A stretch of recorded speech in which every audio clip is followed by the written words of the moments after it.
Código Civil. Subtítulo 4 do bem de família. Artigo 1711. Podem os cônjuges, ou entidade familiar, mediante escritura pública ou testamento, destinar parte de seu patrimônio para instituir bem de família, desde que não ultrapasse 1/3 do patrimônio líquido existente ao tempo da instituição, mantidas as regras sobre a impenhorabilidade do imóvel residencial estabelecida em lei especial. Parágrafo único. O terceiro poderá igualmente instituir bem de família por testamento ou doação, dependendo a eficácia do ato da aceitação expressa de ambos os cônjuges beneficiados ou da entidade familiar beneficiada. Artigo 1712. O bem de família consistirá em prédio residencial urbano ou rural, com suas pertenças e acessórios, destinando-se em ambos os casos a domicílio familiar, e poderá abranger valores mobiliários, cuja renda será aplicada na conservação do imóvel e no sustento da família. Artigo 1713. Os valores mobiliários, destinados aos fins previstos no artigo antecedente, não poderão exceder o valor do prédio instituído em bem de família, à época de sua instituição. Parágrafo 1º. Deverão os valores mobiliários ser devidamente individualizados no instrumento de instituição do bem de família. Parágrafo 2º. Se tratar de títulos nominativos, a sua instituição como bem de família deverá constar dos respectivos livros de registro. Parágrafo 3º. O instituidor poderá determinar que a administração dos valores mobiliários seja confiada à instituição financeira, bem como disciplinar a forma de pagamento da respectiva renda aos beneficiários, caso em que a responsabilidade dos administradores obedecerá às regras do contrato de depósito. Artigo 1714. O bem de família, quer instituído pelos cônjuges ou por terceiro, constitui-se pelo registro de seu título no registro de imóveis. Artigo 1715. O bem de família é isento de execução por dívidas posteriores à sua instituição, salvo as que provierem de tributos relativos ao prédio, ou de despesas de condomínio.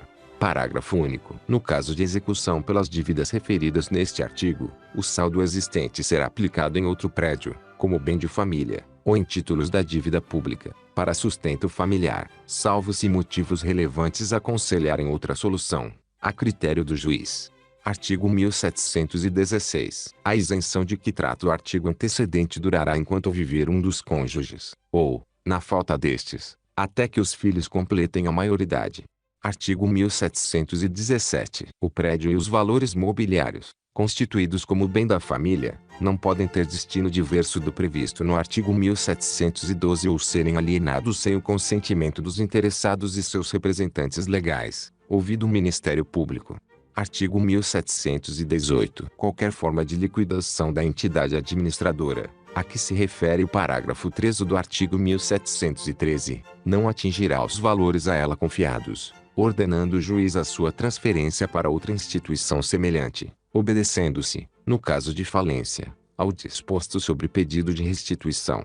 Artigo 1719. Comprovada a impossibilidade da manutenção do bem de família nas condições em que foi instituído, poderá o juiz, a requerimento dos interessados, extingui-lo ou autorizar a subrogação dos bens que o constituem em outros, ouvidos o instituidor e o Ministério Público.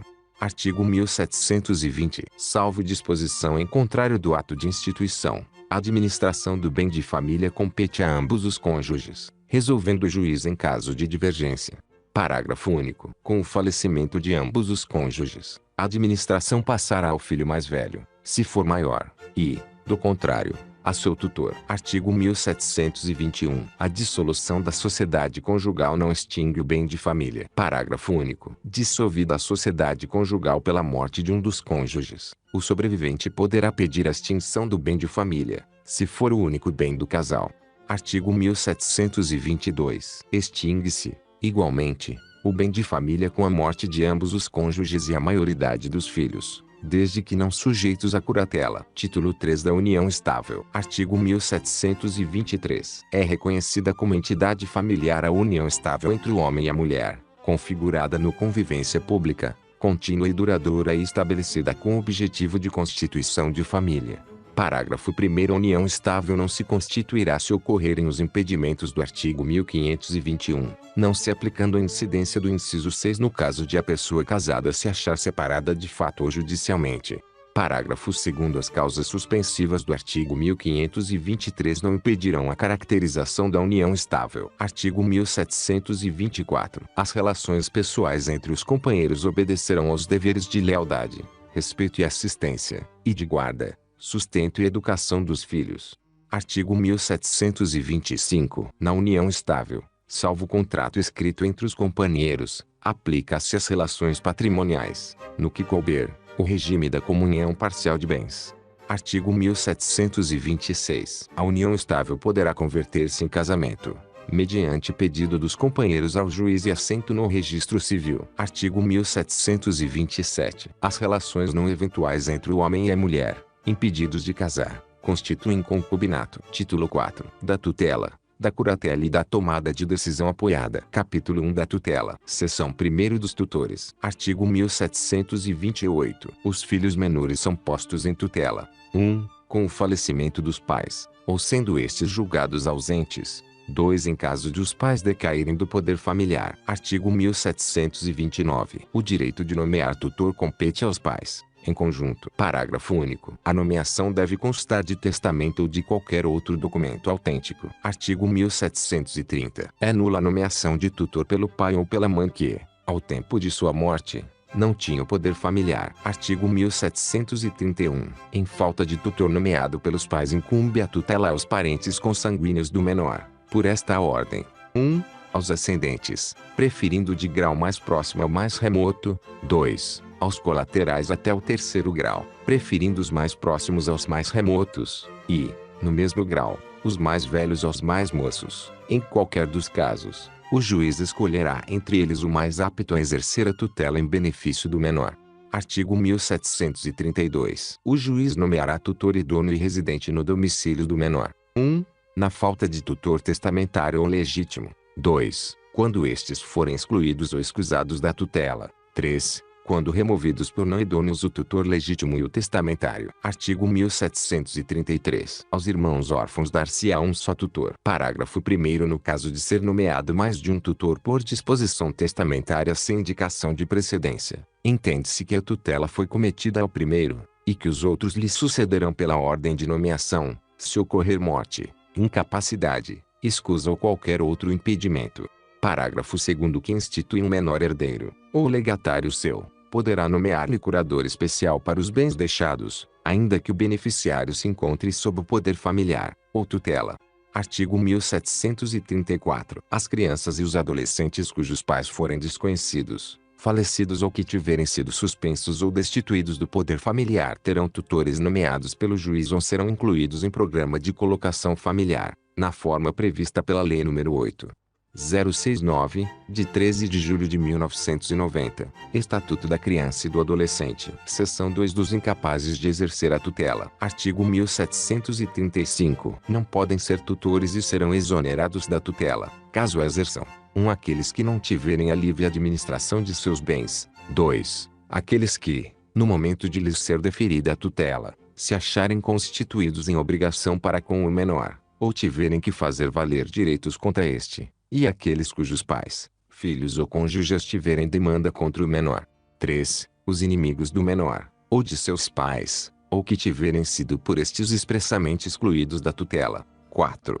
Os condenados por crime de furto, roubo, estelionato, falsidade, contra a família ou os costumes, tenham ou não cumprido pena. 5. As pessoas de mau procedimento, ou falhas em probidade, e as culpadas de abuso em tutores anteriores. 6. Aqueles que exercerem função pública incompatível com a boa administração da tutela. Seção 3 da escusa dos tutores. Artigo 1736. Podem escusar-se da tutela: 1. Mulheres casadas. 2. Maiores de 60 anos. 3. Aqueles que tiverem sob sua autoridade mais de 3 filhos. 4. Os impossibilitados por enfermidade. 5. Aqueles que habitarem longe do lugar onde se haja de exercer a tutela. 6. Aqueles que já exercerem tutela ou curatela. 7. Militares em serviço. Artigo 1737. Quem não for parente do menor não poderá ser obrigado a aceitar a tutela, se houver no lugar parente idôneo, consanguíneo ou afim, em condições de exercê-la.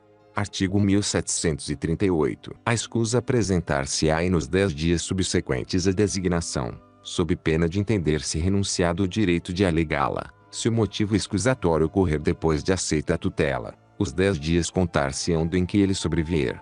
Artigo 1739. Se o juiz não admitir a escusa, exercerá o nomeado a tutela, enquanto o recurso interposto não tiver provimento, e responderá desde logo pelas perdas e danos que o menor venha a sofrer.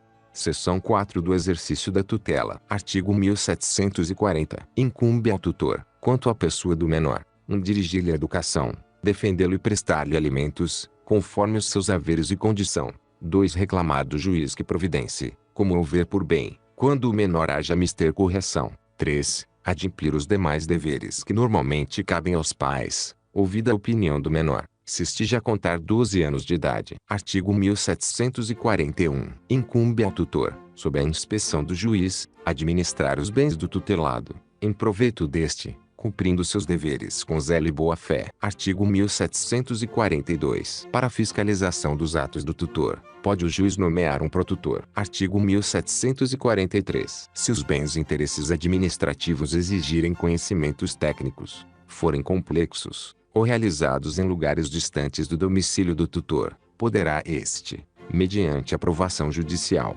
delegar a outras pessoas físicas ou jurídicas o exercício parcial da tutela.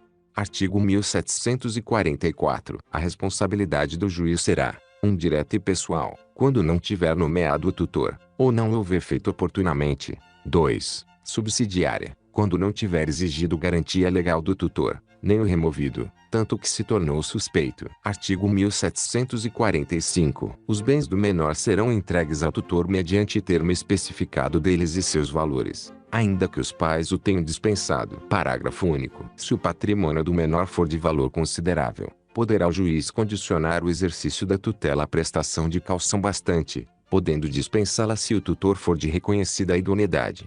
Artigo 1746. Se o menor possuir bens, será sustentado e educado às expensas deles, arbitrando o juiz para tal fim as quantias que lhe pareçam necessárias, considerado o rendimento da fortuna do pupilo quando o pai ou a mãe não as houver fixado.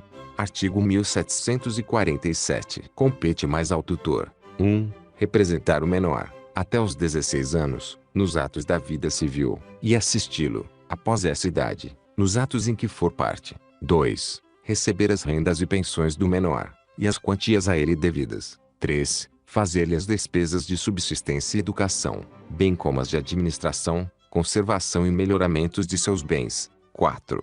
Alienar os bens do menor destinados à venda. 5. Promover-lhe, mediante preço conveniente, o arrendamento de bens de raiz. Artigo 1748. Compete também ao tutor, com a autorização do juiz, pagar as dívidas do menor. 2. Aceitar por ele heranças, legados ou doações, ainda que com encargos. 3. Transigir. 4. Vender-lhe os bens móveis, cuja conservação não convier, e os imóveis nos casos em que for permitido. 5. Propor em juízo as ações, ou nelas assistir o menor, e promover todas as diligências a bem deste, assim como defendê-lo nos pleitos contra ele movidos. Parágrafo único. No caso de falta de autorização, a eficácia de ato do tutor depende da aprovação ulterior do juiz. Artigo 1749. Ainda com autorização judicial, não pode o tutor, sob pena de nulidade, adquirir por si, ou por interposta pessoa, mediante contrato particular, bens móveis ou imóveis pertencentes ao menor. 2. Dispor dos bens do menor a título gratuito. 3. Constituir-se cessionário de crédito ou de direito, contra o menor. Artigo 1750. Os imóveis pertencentes aos menores sob tutela somente podem ser vendidos quando houver manifesta vantagem, mediante prévia avaliação judicial e aprovação do juiz. Artigo 1751. Antes de assumir a tutela, o tutor declarará tudo o que o menor lhe deva, sob pena de não lhe poder cobrar, enquanto exerça a tutoria, salvo provando que não conhecia o débito quando assumiu. Artigo 1752. O tutor responde pelos prejuízos que, por culpa, ou dolo, causar ao tutelado, mas tem direito a ser pago pelo que realmente despender no exercício da tutela, salvo no caso do artigo 1734, e a perceber remuneração proporcional à importância dos bens administrados. Parágrafo 1º. Ao protutor será arbitrada uma gratificação módica pela fiscalização efetuada. Parágrafo 2º. São solidariamente responsáveis pelos prejuízos as pessoas às quais competia fiscalizar a atividade do tutor, e as que concorreram para o dano. Seção 5 dos bens do tutelado. Artigo 1753. Os tutores não podem conservar em seu poder dinheiro dos tutelados, além do necessário para as despesas ordinárias com o seu sustento, a sua educação e a administração de seus bens.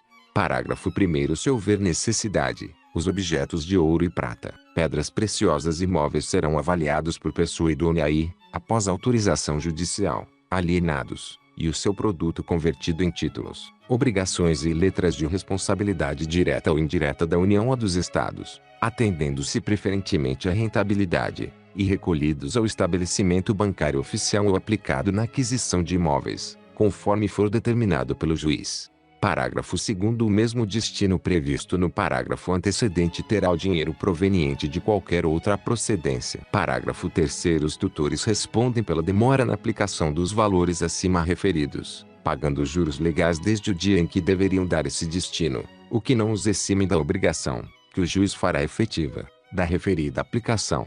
Artigo 1754. Os valores que existirem em estabelecimento bancário oficial, na forma do artigo antecedente, não se poderão retirar, senão mediante ordem do juiz, e somente 1. Para as despesas com sustento e educação do tutelado, ou administração de seus bens. 2. Para se comprarem bens imóveis e títulos, obrigações ou letras, nas condições previstas no parágrafo 1º do artigo antecedente. 3. Para se empregarem em conformidade com o disposto por quem os houver doado, ou deixado. 4. Para se entregarem aos órfãos, quando emancipados, ou maiores, ou, mortos eles, aos seus herdeiros. Seção 6 da prestação de contas. Artigo 1755. Os tutores, embora o contrário tivessem disposto os pais dos tutelados, são obrigados a prestar contas da sua administração. Artigo 1756. No fim de cada ano de administração, os tutores submeterão a juízo o balanço respectivo, que, depois de aprovado, se anexará aos autos do inventário. Artigo 1757. Os tutores prestarão contas de 2 em 2 anos, e também quando, por qualquer motivo, deixarem o exercício da tutela ou toda vez que o juiz achar conveniente. Parágrafo único. As contas serão prestadas em juízo, e julgadas depois da audiência dos interessados, recolhendo o tutor imediatamente a estabelecimento bancário oficial os saldos, ou adquirindo bens imóveis, ou títulos, obrigações ou letras, na forma do parágrafo 1º do artigo 1753. Artigo 1758. Fim da tutela pela emancipação ou maioridade. A quitação do menor não produzirá efeito antes de aprovadas as contas pelo juiz, subsistindo inteira, até então, a responsabilidade do tutor. Artigo 1759. Nos casos de morte, ausência ou interdição do tutor, as contas serão prestadas por seus herdeiros ou representantes. Artigo 1760. Serão levadas a crédito do tutor todas as despesas justificadas e reconhecidamente proveitosas ao menor. Artigo 1761. As despesas com a prestação das contas serão pagas pelo tutelado. Artigo 1762. O alcance do tutor, bem como o saldo contra o tutelado, são dívidas de valor e vencem juros desde o julgamento definitivo das contas. Seção 7. Cessação da tutela. Artigo 1763. Cessa a condição de tutelado. 1. Com a maioridade ou emancipação do menor. 2. Ao cair o menor sob o poder familiar, no caso de reconhecimento ou adoção. Artigo 1764. Cessam as funções do tutor. 1.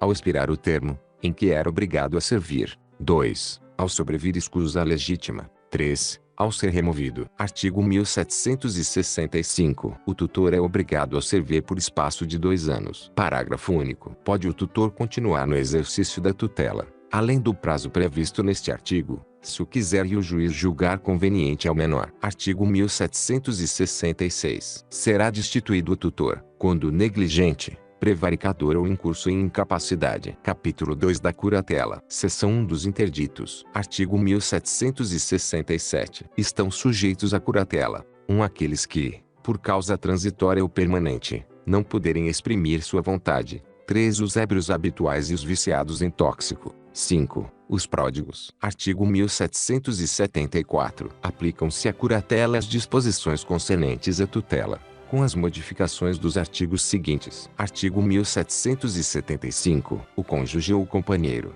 não separado judicialmente ou de fato, é, de direito, curador do outro, quando interdito. Parágrafo 1º. Na falta do cônjuge ou companheiro, é curador legítimo o pai ou a mãe. Na falta destes, o descendente que se demonstrar mais apto. Parágrafo 2º. Entre os descendentes, os mais próximos precedem aos mais remotos. Parágrafo 3º. Na falta das pessoas mencionadas neste artigo, compete ao juiz a escolha do curador. Artigo 1.775-A. Na nomeação de curador para pessoa com deficiência, o juiz poderá estabelecer curatela compartilhada a mais de uma pessoa. Artigo 1777. As pessoas referidas no inciso I do artigo 1767 receberão todo o apoio necessário para ter preservado o direito à convivência familiar e comunitária, sendo evitado o seu recolhimento em estabelecimento que os afaste desse convívio. Artigo 1778. A autoridade do curador estende-se à pessoa e aos bens dos filhos do curatelado, observado o artigo 5º, seção 2 da curatela do nascituro e do enfermo ou portador de deficiência física. Artigo 1779. Dar-se-á curador ao nascituro, se o pai falecer estando grávida a mulher, e não tendo poder familiar. Parágrafo único. Se a mulher estiver interdita, seu curador será o do nascituro. Seção 3 do exercício da curatela. Artigo 1781. As regras a respeito do exercício da tutela aplicam-se ao da curatela, com a restrição do artigo 1772-ias desta seção. Artigo 1782. A interdição do pródigo só o privará de, sem curador, emprestar, transigir, dar quitação, alienar, hipotecar, demandar ou ser demandado, e praticar, em geral, os atos que não sejam de mera administração. Artigo 1783. Quando o curador for cônjuge e o regime de bens do casamento for de comunhão universal, não será obrigado à prestação de contas, salvo determinação judicial. Capítulo 3. Da tomada de decisão apoiada. Artigo 1.783-A. A tomada de decisão apoiada é o processo pelo qual a pessoa com deficiência elege pelo menos duas pessoas idôneas, com as quais mantenha vínculos e que gozem de sua confiança, para prestar-lhe apoio na tomada de decisão sobre atos da vida civil, fornecendo-lhes os elementos e informações necessários para que possa exercer sua capacidade. Parágrafo 1º. Para formular pedido de tomada de decisão apoiada, a pessoa com deficiência e os apoiadores devem apresentar termo em que constem os limites do apoio a ser oferecido e os compromissos dos apoiadores, inclusive o prazo de vigência do acordo e o respeito à vontade, aos direitos e os interesses da pessoa que devem apoiar.